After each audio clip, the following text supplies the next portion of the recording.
Hello friends, welcome to toppers world. 3ാം ക്ലാസ്സിലെ കൂട്ടുകാരുടെ മലയാളമാണ് നമ്മുടെ ഇന്നത്തെ ക്ലാസ്. മലയാളത്തിലെ 5ാമത്തെ യൂണിറ്റ് നമ്മളൊന്ന് എന്നുള്ളതിൽ നമുക്ക് എത്ര പാഠങ്ങളാണ് പഠിക്കാനുള്ളത്?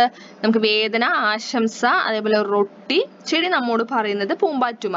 അല്ല, നമ്മൾ കുട്ടമാനും കൊട്ടാരം എന്നുള്ള പാഠത്തിന്റെ ക്ലാസ് നമ്മൾ ഓൾറെഡി അപ്ലോഡ് ചെയ്തിട്ടുണ്ട്. കാണാത്ത കൂട്ടുകാർ നിങ്ങൾ കാണുക. ഇന്ന് എടുക്കാൻ പോകുന്ന ക്ലാസ് വേദന എന്നുള്ള പാഠമാണ്. അപ്പോൾ ഇതാണ് നമ്മുടെ ഫസ്റ്റത്തെ പാഠം, താങ്ങും തണലും. കൂട്ടുചേർന്നുള്ള ജീവിതമാണ് ജനാധിപത്യത്തിന്റെ അടിത്തറ. നമ്മൾ ചാപ്റ്റർ തുടങ്ങുമ്പോൾ തന്നെ പറഞ്ഞിരുന്നു അല്ലെ. ഈ ജീവിത രീതിയിൽ എല്ലാവരും തുല്യരാണ്. ഇവിടെ എല്ലാവർക്കും ചുമതലകളുണ്ട്. ഈ ചുമതലകൾ എല്ലാവരും ചെയ്യുമ്പോഴാണ് തുല്യത ഉണ്ടാവുന്നത്. താഴെ കൊടുത്ത രചന വായിക്കൂ. ഇതാരാണ് എഴുതിയിരിക്കുന്നത്? സുഗേതു. എന്താ പാഠത്തിന്റെ പേരെന്താ? വേദന. നമുക്ക് ഇതൊന്ന് വായിച്ചു നോക്കാം. നടവഴിയിൽ കണ്ട കുപ്പിച്ചില്ല് ഞാൻ എന്തേ എടുത്തു മാറ്റിയില്ല. ചെരുപ്പിട്ട കാലുകൊണ്ട് ഒന്ന് തട്ടി മാറ്റാനും തോന്നിയില്ല. തൊട്ടു പിന്നാലെ വന്ന ഏതോ ഒരു കുഞ്ഞിക്കാലടിയിൽ അത് കുത്തിക്കേറിയിട്ടുണ്ടാവില്ലേ. വാവിട്ട നിലവിളിയോടെ വഴി നീളെ ചോര ഒലിപ്പിച്ച് ഒറ്റക്കാലിൽ തത്തി എൻ്റെ അമ്മേ. അപ്പൊ നോക്കൂ, ഇവിടെ എന്താ പറയുന്നത്? ഒരാള്, അതായത് കണ്ടോ, ഇവിടെ ചിത്രത്തിൽ കൊടുത്തിട്ടില്ലേ, ഇത് ഒരാൾ എന്ത് ചെയ്തിരിക്കുകയാണ്? വഴിയിൽ കണ്ട ഒരു കുപ്പിച്ചില്ല് എടുത്തു മാറ്റാൻ അയാൾക്ക് പറ്റുമായിരുന്നു, പക്ഷെ അത് ചെയ്തില്ല. എന്നിട്ട് അതിനെക്കുറിച്ച് അയാൾ എന്ത് ചെയ്യാണ്? പിന്നീട് ചിന്തിക്കുകയാണ് അല്ലെ. അതുവഴി വന്ന വേറെ ആരുടെയെങ്കിലും കാലിൽ അത് എന്ത് ചെയ്തിട്ടുണ്ടാവില്ല? കുത്തി കയറിയിട്ടുണ്ടാവില്ല. അതൊരു കുട്ടിയാണെങ്കിലോ എത്രത്തോളം വേദന സഹിച്ചിട്ടുണ്ടാവും. ആര് തന്നെയാണെങ്കിലും അത് ആരുടെയും കാലിൽ കുത്തിയിട്ടുണ്ടെങ്കിൽ അവരെത്രത്തോളം വേദന സഹിച്ചിട്ടുണ്ടാവും, അവരെത്രത്തോളം കരഞ്ഞിട്ടുണ്ടാവും അയാൾ പിന്നീട് എന്ത് ചെയ്യാണ്? ചിന്തിക്കുകയാണ്. പക്ഷെ അത് എടുത്തു മാറ്റിയോ? ആ കുപ്പിച്ചില്ല്, വഴി കണ്ട കുപ്പിച്ചില്ല് എടുത്തു മാറ്റാൻ അയാൾ തയ്യാറായില്ല അല്ലെ. ഒന്ന് ജസ്റ്റ് കാല് കൊണ്ടൊന്ന് തട്ടുകയെങ്കിലും ചെയ്തിരുന്നെങ്കിൽ അത് അവിടെ വഴിയിൽ നിന്ന് മാറിയിട്ടുണ്ടാവും. പക്ഷെ അതുപോലും ചെയ്യാതെ അയാൾ എന്ത് ചെയ്തു? കടന്നുപോയി. അതിനുശേഷം പിന്നീട് ചിന്തിക്കുകയാണ്. അപ്പൊ ഇവിടെ എന്താ പറയുന്നത്? നമ്മൾ ജനാധിപത്യത്തെ കുറിച്ചൊക്കെ നമ്മൾ ചാപ്റ്റർ തുടങ്ങുമ്പോൾ നമ്മൾ വാതിലിന്റെ സെക്ഷൻ എടുക്കുമ്പോൾ നമ്മൾ പറഞ്ഞിരുന്നു. അപ്പൊ ജനാധിപത്യം എന്ന് പറയുന്നത് എന്താണ്? എല്ലാവരും തുല്യരാണ് അല്ലെ. എല്ലാവരും തുല്യരാണ്. പക്ഷെ എന്തും ചെയ്യണം? ചുമതലകളും എല്ലാവരും എന്ത് ചെയ്യണം? അവരവരുടെ ചുമതലകൾ കൂടെ ചെയ്യണം. ഇവിടെ എല്ലാവർക്കും ചുമതലകളുണ്ട്. ഈ ചുമതലകൾ എല്ലാവരും ചെയ്യുമ്പോഴാണ് തുല്യത ഉണ്ടാവുന്നത് അല്ലെ. അതായത് എല്ലാവർക്കും ഓരോ ചുമതലകളുണ്ട്. ചുമതല എന്ന് വെച്ചാൽ എന്താ? റെസ്പോൺസിബിലിറ്റി അല്ലെ. അപ്പൊ അത് എല്ലാവരും ചെയ്യുക തന്നെ വേണം. അത് നമ്മുടെ വേദന ആരനുഭവിക്കുന്ന വേദനയാണ്? ആ കുപ്പിച്ചില്ല് കാലിൽ കൊണ്ട വ്യക്തി അനുഭവിക്കുന്ന വേദനയും, അത് എന്തുകൊണ്ട് ഞാൻ എടുത്തു മാറ്റിയില്ല, വഴിയിൽ നിന്നും അത് എന്തുകൊണ്ട് എടുത്തു മാറ്റിയില്ല എന്ന് ചിന്തിക്കുന്ന ആ ആള്, അതായത് ആദ്യം കടന്നുപോയ അയാൾ അനുഭവിക്കുന്ന വേദനയുമാണ് ഇവിടെ പറയണത് അല്ലെ. നമുക്ക് എന്ത് ചെയ്യാം? ഇതിലെ ചോദ്യോത്തരങ്ങൾ ഓരോന്നായി നോക്കാം. അത്ര ഇവിടെ പറയുന്നത് അത് വേദന. അത് അയാൾ എന്ത് ചെയ്തു? അയാളുടെ ചുമതല ചെയ്തില്ല. വഴി നമ്മളൊരു കുപ്പിച്ചില്ല് കണ്ടു കഴിഞ്ഞാൽ എന്ത് ചെയ്യണം? അല്ലെങ്കിൽ കുപ്പിച്ചില്ലോ അല്ലെങ്കിൽ അങ്ങനത്തെ എന്തെങ്കിലും കണ്ടു കഴിഞ്ഞാൽ നമ്മളത് എന്റെ കാലിൽ കൊണ്ടില്ലല്ലോ എന്ന് കരുതി പോവാതെ അടുത്ത് വരുന്ന ആളുടെ കാലിൽ കൊള്ളാതിരിക്കാൻ നമ്മൾ എന്ത് ചെയ്യണം? അത് മാറ്റിയിടുക അല്ലെ. എവിടെ കാലിലോ കയ്യിലൊന്നും തട്ടാതെ പതുക്കെ എന്ത് ചെയ്ത് മാറ്റിയിടാൻ ശ്രമിക്കണം എന്നാണ് ഇവിടെ പറയുന്നത്. പക്ഷെ എന്ത് ചെയ്തിട്ടില്ല? ഇയാളത് ചെയ്തതും ഇല്ല. അപ്പൊ നമുക്ക് ഇനി എന്ത് ചെയ്യുന്നത്? അയാൾ അത് പിന്നീട് ചിന്തിക്കുകയാണ് ചെയ്യുന്നത്. എന്തുകൊണ്ട് ഞാൻ അങ്ങനെ ചെയ്തില്ല എന്ന് ചിന്തിക്കുകയാണ്. ഫസ്റ്റത്തെ ചോദ്യം നോക്കൂ. പൊതുവഴിയിലെ കുപ്പിച്ചില്ല് എടുത്തു മാറ്റുന്നത് നമ്മുടെ ചുമതലയാണോ എന്ന് ചോദിക്കുകയാണ്. എന്താണ് നിങ്ങളുടെ ഉത്തരം? അതായത് നമ്മൾ വഴിയിൽ ഒരു കുപ്പിച്ചില്ല് കണ്ടു. അപ്പൊ നമ്മളത് എടുത്തു മാറ്റുമ്പോൾ നമ്മുടെ കൈയും കാലൊന്നും മുറിയാതെ ശ്രദ്ധിക്കണം അല്ലെ. പക്ഷെ ആ കുപ്പിച്ചില്ല് എടുത്തു മാറ്റുന്നത് നമ്മുടെ ചുമതലയാണോ? നമ്മുടെ റെസ്പോൺസിബിലിറ്റി ആണോ? വേറെ ആരെങ്കിലും മാറ്റിയാൽ പോരെ, ഞാൻ എന്തിനു മാറ്റണം എന്നാണോ ചിന്തിക്കേണ്ടത്? അല്ല അല്ലെ. അത് തീർച്ചയായിട്ടും നമ്മുടെ ചുമതല തന്നെയാണ്. പൊതുവഴിയിൽ കുപ്പിച്ചില്ല് കണ്ടാൽ അത് എടുത്തു മാറ്റേണ്ടത് നമ്മളുടെ ചുമതലയാണ്. പുറകിൽ വരുന്നവർക്ക് അത് കാരണം പരിക്കേൽക്കാനുള്ള സാധ്യതയുണ്ട് അല്ലെ. നമ്മൾ ആ കുപ്പിച്ചില്ല് കണ്ടതുകൊണ്ട് നമ്മുടെ കാലിലത് തട്ടിയില്ല. പക്ഷെ പിന്നാലെ വേറെ ആരെങ്കിലും വരും, അവരത് ചിലപ്പോൾ കാണില്ല, അവരുടെ കാലിലത് കൊള്ളും അല്ലെ, അവർക്കത് പരിക്കേൽക്കാൻ സാധ്യതയുണ്ട്. അപ്പൊ നമ്മൾ തീർച്ചയായിട്ടും ഒരു പൊതുവഴിയിൽ കുപ്പിച്ചില്ല് കണ്ടു കഴിഞ്ഞാൽ എന്ത് ചെയ്യുക? മാറ്റാനുള്ളത് നമ്മുടെ ചുമതല തന്നെയാണ്. മാറ്റുക തന്നെ വേണം. അടുത്ത ചോദ്യം. എല്ലാവരും കുപ്പിച്ചില്ല് കാലിൽ കൊള്ളാതെ നടക്കണം എന്ന് പഠിപ്പിച്ചാൽ പോരെ? നാം വഴിയിലെ കുപ്പിച്ചില്ല് എടുത്തു കളയുന്നത് എന്തിന് അല്ലെ? അല്ലെങ്കിൽ കുപ്പിച്ചില്ല് ഇടുന്നത് ശരിയാണോ? എല്ലാവരും കുപ്പിച്ചില്ല് കാലിൽ കൊള്ളാതെ നടക്കണം എന്ന് പഠിപ്പിച്ചാൽ പോരെ എന്നാണ് ചോദ്യം അല്ലെ. അല്ലെങ്കിൽ നാം വഴിയിൽ കുപ്പിച്ചില്ല് എടുത്തു കളയുന്നത് എന്തിനാണ്? കുപ്പിച്ചില്ല് കാലിൽ കൊള്ളാതെ നടക്കണം എന്ന് എല്ലാവരെയും പഠിപ്പിക്കുന്നതിനേക്കാൾ എത്രയോ നല്ലതാണ് ആദ്യം അത് കണ്ടയാൾ എടുത്തു മാറ്റുന്നത് അല്ലെ. എല്ലാവരെയും നമുക്കത് പഠിപ്പിക്കാൻ പറ്റും. കുപ്പിച്ചില്ല് കാലിൽ കൊള്ളാതെ നടക്കണം എന്ന് ചിലപ്പോൾ അറിയാതെ നമുക്ക് തട്ടിപ്പോകും അല്ലെ.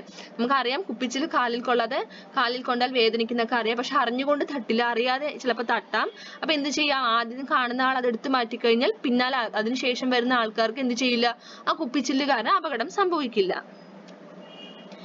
എന്റെ അമ്മേ എന്ന് ആരായിരിക്കും നിലവിളിച്ചത്? കാലിൽ കുപ്പിച്ചില്ല് കൊണ്ട കുട്ടിയോ അതോ കുപ്പിച്ചില്ല് കണ്ടിട്ടും വഴിയിൽ നിന്നും മാറ്റിയിടാത്തയാളോ? ആരായിരിക്കും എന്റെ അമ്മ എന്ന് അവസാനത്തെ വരിയിൽ പറയുന്നുണ്ടല്ലോ, എന്റെ അമ്മയെന്ന് നിലവിളിക്കുന്നത് ആരായിരിക്കും? രണ്ടാളും നിലവിളിച്ചിട്ടുണ്ടാവില്ലേ? എന്തുകൊണ്ടാ? രണ്ടുപേരും നിലവിളിച്ചു. വേദന കാരണം കുപ്പിച്ചില്ല് കുത്തിക്കയറിയ കുട്ടി നിലവിളിച്ചപ്പോൾ കുപ്പിച്ചില്ല് കുത്തിക്കയറി ചോര ഒലിക്കുന്ന കുഞ്ഞിനെ ഓർത്ത് അത് മാറ്റിയിടാത്തയാൾ നിലവിളിച്ചു അല്ലെ? അത് അങ്ങനെ ഞാൻ മാറ്റിയിടാത്തത് കൊണ്ടല്ലേ ആ കുട്ടിക്ക് ആ കുപ്പിച്ചില്ല് കൊണ്ടത് എന്ന് ഓർത്തിട്ട് അയാളും എന്ത് ചെയ്യണം? നിലവിളിക്കുകയാണ്. വഴിയിലെ കുപ്പിച്ചില്ല് എടുത്തു കളയുന്ന കാര്യം മാത്രമാണോ ഈ രചനയിൽ പറയുന്നത്? മറ്റെന്തെല്ലാം സൂചിപ്പിക്കുന്നുണ്ട്? അപ്പൊ വഴിയിലെ കുപ്പിച്ചില്ലിനെ കുറിച്ച് മാത്രമാണോ അവിടെ പറയണത്? അല്ല അല്ലെ. ജനാധിപത്യം, എന്തിനെ കുറിച്ച് പറയുന്നത്? ജനാധിപത്യത്തെ കുറിച്ചാണ് പറയുന്നത്. ഓരോ ആളും ഏറ്റെടുക്കേണ്ട ഉത്തരവാദിത്വം ഏറ്റെടുക്കണം എന്ന് വ്യക്തമാക്കുന്നു ഈ രചനയിൽ അല്ലെ. അടുത്ത ചോദ്യം, കുപ്പിച്ചില്ല് വഴിയിൽ നിന്ന് മാറ്റിയിടാതെ പോയ മനുഷ്യൻ ചില്ലു തട്ടി കാലിൽ മുറിവ് പറ്റിയ കുട്ടിക്ക് എഴുതുന്ന കത്ത് എപ്രകാരമായിരിക്കും എഴുതുക? അതായത് കുപ്പിച്ചില്ല് വഴിയിൽ നിന്ന് മാറ്റിയിടാതെ പോയ മനുഷ്യൻ എന്ത് ചെയ്യാണ്? ആ ചില്ല് തട്ടിയിട്ട് കാലിൽ മുറിവ് പറ്റി, ഒരു കുട്ടിക്ക് മുറിവ് പറ്റി. അപ്പൊ ആ കുട്ടിക്ക് എഴുതുന്ന കത്താണ് ഇവിടെ എഴുതാൻ പറയുന്നത് അല്ലെ. അപ്പൊ കത്ത് എഴുതുമ്പോൾ എന്ത് ശ്രദ്ധിക്കണം? നമ്മൾ തീർച്ചയായിട്ടും ഫസ്റ്റ് തന്നെ എന്തെഴുതണം? നമ്മുടെ സ്ഥലം, അതുപോലെ കത്ത് എഴുതുന്ന തീയതി എഴുതുക. പിന്നെ ഇവിടെ ഒരു കുട്ടിക്കാണ് കത്ത് എഴുതുന്നത് അല്ലെ.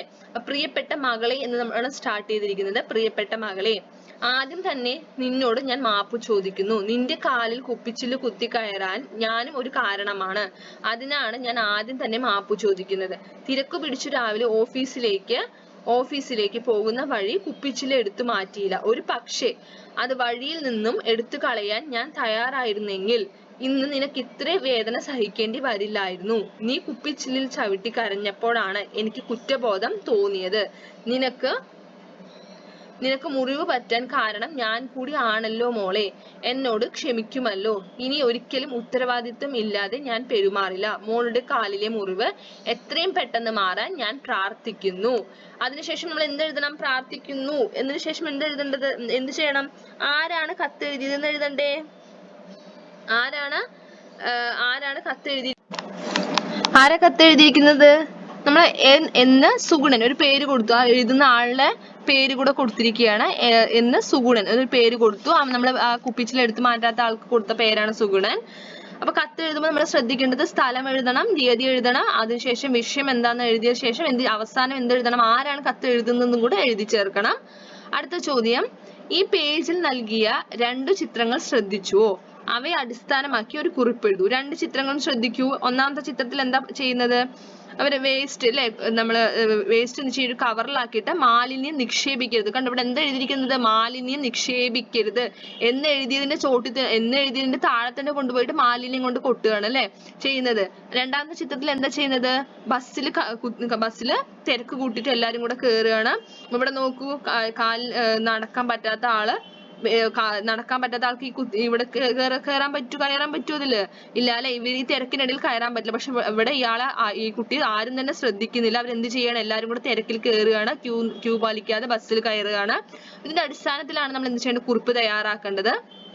നമുക്ക് ആദ്യം എഴുതാം. സ്വന്തം കാര്യം മാത്രം നോക്കി ബസ്സിൽ ഇടിച്ചു കയറുന്നവർ, ഭിന്നശേഷിക്കാരെയും ദുർബലരെയും പരിഗണിക്കാതെ തിരക്കി ഓടിക്കയറുന്നവർ. ഭിന്നശേഷിക്കാരെയും ദുർബലരെയും പരിഗണിക്കുന്ന സമൂഹത്തിൽ മാത്രമേ സമാധാനത്തോടെയും സന്തോഷത്തോടെയും ജീവിക്കാനാവൂ. വീട്ടിലെ മാലിന്യങ്ങൾ റോഡിലേക്ക് വലിച്ചെറിയാതിരിക്കുക. മാലിന്യങ്ങൾ വീട്ടിൽ തന്നെ സംസ്കരിക്കാനുള്ള മാർഗങ്ങൾ കണ്ടെത്തുക. അവനവന്റെ ലാഭത്തിനായി മാത്രം പെരുമാറുന്നവർ നാടിനും വീടിനും വെറുക്കപ്പെട്ടവർ ആവുന്നു. അങ്ങനെയുള്ള സ്വാർത്ഥ താല്പര്യങ്ങൾ പല അപകടങ്ങളും ഉണ്ടാവാൻ കാരണമാവുന്നു.